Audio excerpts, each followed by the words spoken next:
Ya, kami di sini akan menjelaskan tentang konsep speech of production itu sendiri yang terdiri dari 6 bagian. Yang pertama adalah konseptualisasi dan leksikal yang akan saya jelaskan. Lalu yang berikutnya akan dijelaskan oleh siapa? Lutfi, morfologi dan fonologi. Dan berikutnya? Saya Novan akan menjelaskan tentang fonetik dan artikulasi. Iya, jadi kita akan menjelaskan 2 bagian per anak. Jadi saya akan menjelaskan 2 konsep awal, Lutfi akan menjelaskan yang tengah, dan Novan akan menjelaskan yang terakhir. Lalu baiklah, tanpa basa-basi kita langsung saja menjelaskan konsep yang pertama, yaitu konseptualisasi. Apa itu konseptualisasi? Nah, konseptualisasi itu adalah produksi pidato yang membutuhkan setidaknya 3 jenis operasi mental. Yang pertama itu, Anda harus memikirkan sesuatu untuk dikatakan. Proses yang mencapai itu disebut konseptualisasi. Nah, itu adalah konseptualisasi. Lalu, begitu Anda ingin mengatakan sesuatu, Anda harus mencari cara yang baik untuk mengungkapkan gagasan itu dengan alat yang disediakan oleh bahasa Anda sendiri. Jika Anda English speaker, maka Anda harus memikirkan kata konseptualisasi itu sendiri dalam bahasa Inggris. Nah, berhubung kita orang Indonesia, we are proud Indonesians, makanya kita menggunakan bahasa kita sendiri, yaitu bahasa Indonesia. Lalu, jenis pengolahan ini disebut formulasi. Nah, untuk proses yang terakhir adalah Anda harus benar-benar menggerakkan otot untuk membuat gelombang suara yang dapat ditangkap oleh indera pendengar kita. Apa itu kawan-kawan? Telinga. Baik, pintar sekali, bukan mulut ya, tapi telinga. Ya. Nah, proses ini tuh disebut artikulasi. Salah satu pendekatan yang berpengaruh terhadap produksi suara adalah teori produksi yang dikatakan sebelumnya oleh William Leventhal, tidak salah ya, yang telah diadaptasi sebagai model matematika yang disebut Weaver plus. Nah, hal pertama yang sangat penting untuk disadari tentang produksi ucapan adalah bahwa mengaktifkan ide itu tidak secara otomatis mengarah pada aktivasi suara ucapan yang Anda butuhkan untuk mengekspresikan ide tersebut. Artinya, memikirkan konsep kucing tidak secara otomatis mengarah pada aktivasi bunyi ujaran. Oke, kita alihkan pada bahasa Inggris ya. Kalau misalnya kita memikirkan kucing kan berarti cat. Kita itu tidak semena-mena langsung kayak K, A, dan T itu enggak. Jadi kayak salah satu tujuan Weaver Plus Plus adalah untuk mendeskripsikan langkah-langkah perantara antara mengaktifkan ide ini dan mengaktifkan suara yang Anda butuhkan untuk mengekspresikan ide tersebut. Jadi produksi ucapan dipandang melibatkan serangkaian proses mental yang ada di dalam otak ini loh. Bagaimana kita memikirkan sebuah benda dan bagaimana sampai kita mengucapkannya langsung kepada mulut kita itu. Jadi setiap proses mental menyelesaikan sub tujuan dan output dari satu proses mental memberikan informasi yang dibutuhkan untuk proses mental berikutnya. Nah, ngomong-ngomong tentang ngomong-ngomong tentang proses mental berikutnya, yang berikutnya adalah proses leksikal. Beberapa hal yang menunjukkan semacam proses mental itu, misalnya persiapan konseptual dalam istilah konsep leksikal bermuara pada kayak beri contoh, pilih ide yang ingin Anda ungkapkan. Tetapi pastikan bahwa ide Anda itu sejalan dengan kata-kata yang Anda miliki dalam bahasa Anda. Hasil keluaran dari proses ini adalah sebuah konsep leksikal, adalah ide yang kayak diberi label bahasa Anda. Anda mungkin pernah memiliki pengalaman di mana Anda memiliki ide, tetapi Anda kayak kesulitan mengungkapkan ide Anda dalam kata-kata gitu loh. Pernah kan? Pasti pernah. Nah, hal itu bisa terjadi karena ide non-linguistik Anda tidak sejalan dengan ide manapun yang kata bahasa Anda sudah ada sebelumnya. Dalam hal ini, Anda perlu membuat beberapa kombinasi konsep leksikal untuk mengekspresikan ide yang bahasa Anda tidak memiliki satu istilah pun. Kayak gini contohnya, berikut ya, ini contohnya. Bahasa Inggris memiliki kata yang mengekspresikan konsep kuda betina. Kata itu adalah mare. Nah, jika ingin mengekspresikan konsep kuda betina, Anda bisa mengaktifkan konsep leksikal kuda betina. Tetapi, bagaimana jika bahasa Inggris ini tidak memiliki satu kata pun yang dapat mengungkapkan konsep gajah betina? Mikir kan? Oke. Nggak tahu kan? Nah, ini untuk mengungkapkan gagasan itu, Anda perlu memilih dan menggabungkan 2 konsep leksikal yang berbeda.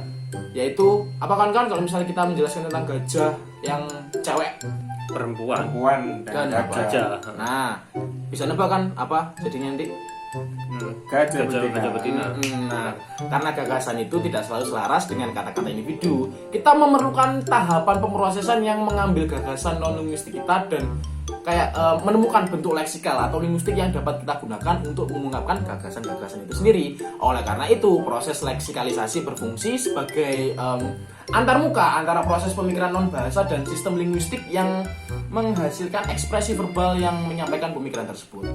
Nah, Ketika bahasa Anda memiliki kata untuk gagasan yang ingin Anda ungkapkan, aktivasi konsep leksikal, gagasan yang dapat diungkapkan oleh bahasa dalam sebuah kata akan mengarah pada kayak pemilihan leksikal itu sendiri. Seringkali suatu bahasa memiliki sejumlah kata berbeda yang memiliki arti yang mirip dengan ide yang ingin Anda ungkapkan. Dalam hal ini, sejumlah representasi berbeda dalam memori akan menjadi aktif. Dan Anda harus mempunyai beberapa leksikal. Dan hasil dari seleksi leksikal adalah aktivasi sebuah lema. Nah, itu yang dikatakan sebagai lema. Kayak orang-orang itu apa sih itu lema? Nah, itu adalah bentuk dari lema itu sendiri. Nah, lema sendiri itu adalah representasi mental yang mencerminkan tahap perantara antara mengaktifkan ide dan mengaktifkan suara. Kayak suara ucapan yang Anda butuhkan untuk mengekspor atau mengekspresikan ide itu sendiri. Lema menggabungkan informasi tentang arti kata tersebut dan informasi sintaksis yang Anda perlukan untuk menggabungkan kata itu dengan kata lain untuk mengekspresikan ide yang lebih kompleks gitu loh. Seringkali nih kita berbicara dalam kalimat, bukan kata tunggal. Nah, lema memberikan informasi yang kita butuhkan untuk mengucapkan urutan kata dengan cara yang dapat diterima secara gramatikal. Jadi secara singkatnya itu gini, lema itu bukan memikirkan sebuah kalimat itu bukan dari kayak full kalimat itu enggak. Jadi kata per kata, individual per kata, lalu dipikirkan dalam otak bagaimana kita akan membentuk kata per kata itu menjadi sebuah gramatikal yang cocok untuk diucapkan kepada orang lain sehingga kita bisa dipahami oleh orang atau oleh pendengar kita ya ketika kita berbicara. Nah, itu tadi adalah proses dari leksika. Pintar sekali. Baiklah, yang selanjutnya adalah tentang proses morfologi itu sendiri yang akan dijelaskan oleh teman saya di samping ini yang bernama Ahmad Lutfi UPI. Lanjutkan Lutfi. Terima kasih kawan-kawan. Oke. Jadi dilanjutkan oleh saya. Jadi penjelasan sebelumnya oleh Arsi kan membahas tentang lema. Nah, di morfologi ini kan gimana ya? Setelah kita mengaktifkan satu set lema, kita dapat memulai proses pengaktifan kode suara yang perlu diucapkan. Nah, itulah morfologi. Nah, tapi pertama kami melakukan proses yang disebut pengkodean kode suara atau morfologis. Ya, morfem itu adalah unit dasar representasi bahasa. Jadi mereka itu gimana ya? Mereka itu adalah bahasa yang setara dengan atom dalam fisika. Jadi yang seperti yang kita tahu adalah atom itu merupakan unit dasar dan bahan penyusun materi ya. Nah, morfem sendiri adalah unit dasar dan bahan penyusun makna dalam suatu bahasa. Pemrosesan morfologis penting karena kata-kata muncul dalam berbagai bentuk tergantung pada aspek maknanya serta aspek tata bahasa dari kalimat di mana kata-kata itu muncul. Jadi seperti yang dikatakan oleh level. Nah, level yaitu level itu memberikan contoh yang baik juga ya. Jadi dia mencatat bahwa setiap kata yang kita tahu, setiap yang kita pahami memiliki spesifikasi morfologis yang memberitahu kita bagaimana kita tersebut memberitahu kita bagaimana kata tersebut berperilaku ketika ditempatkan dalam sebuah kalimat. Lalu spesifikasi morfologis untuk kata makan atau ya seperti yang kita tahu dalam bahasa Inggris adalah eat ya. Jadi it yang dimana adalah bentuk akar. Jadi akar dalam kata it itu tidak dapat dianalisis lebih lanjut menjadi morfem-morfem penyusun. Jadi seperti yang kita tahu bentuk ketiga atau third person present tense dari it adalah its. Dan infleksi bentuk lampau adalah eaten. Jadi jika kita berbicara tentang suatu peristiwa di mana di masa lalu kita akan menggunakan bentuk lampau dari kata kerja makan. Jadi bentuk lampau dari makan kan adalah ya makan, terus memakan, terus atau dimakan. Jadi seperti itu. Itu ada penjelasan morfologi. Jadi lanjutnya adalah fonologi yang tidak jauh dari morfologi. Jadi fonologi sendiri adalah keluaran dari proses silabifikasi.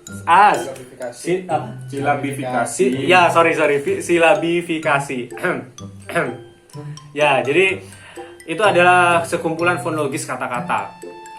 Jadi pada model Weaver plus ya, kata fonologis adalah sekumpulan suku kata yang dihasilkan sebagai satu kesatuan.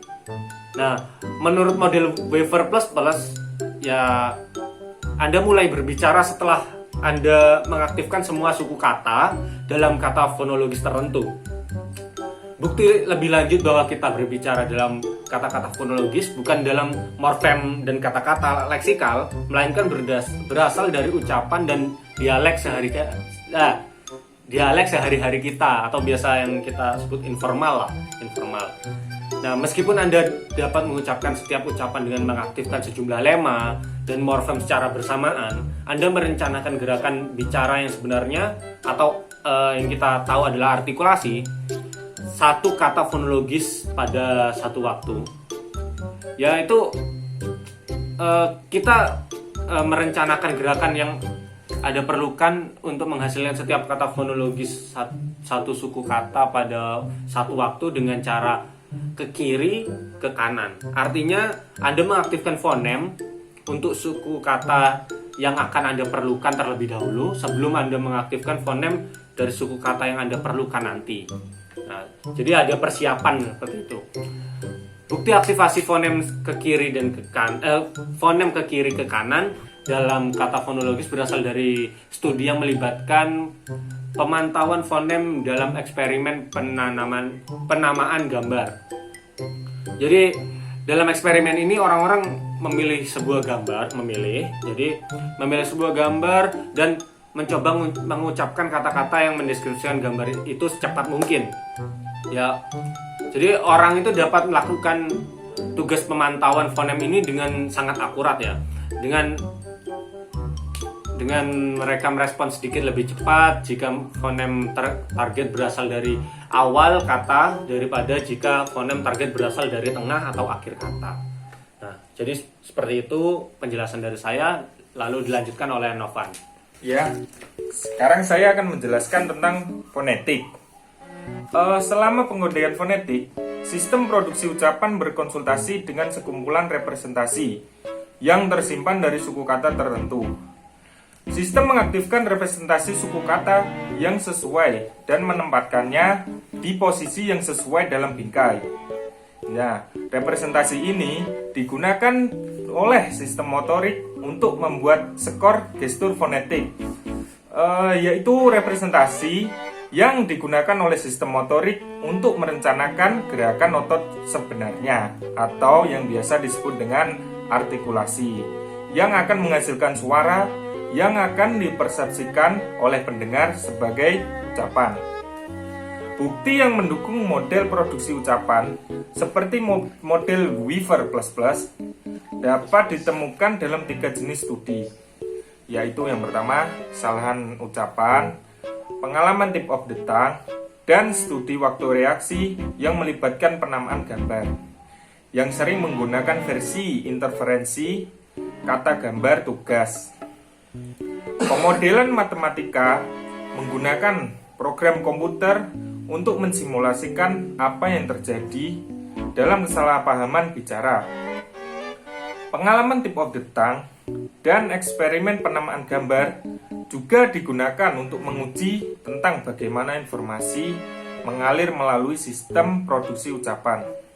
Dan yang terakhir yaitu adalah artikulasi, yang berarti titik akhir dari perencanaan dan produksi ucapan dan titik-titik awal pemahaman ucapan. Beberapa uraian artikulasi dalam produksi pengklasifikasikan bunyi ujaran atau biasanya disebut fonem menurut cara artikulator bergerak. Artikulator yaitu termasuk pertama bibir, ujung lidah, badan lidah, velum, atau yang biasa disebut bagian dari langit-langit lunak ke arah belakang mulut Anda, dan glotis atau struktur di tenggorokan Anda yang menampung pita suara. Nah, artikulator yang berbeda ini dapat digerakkan secara semi-independen untuk mengganggu atau menggantikan aliran udara yang keluar dari paru-paru Anda. Gangguan kelancaran aliran udara ini mengatur getaran yang dimodifikasi oleh getaran artikulator dan menciptakan gelombang suara yang menjadi ciri bicara manusia.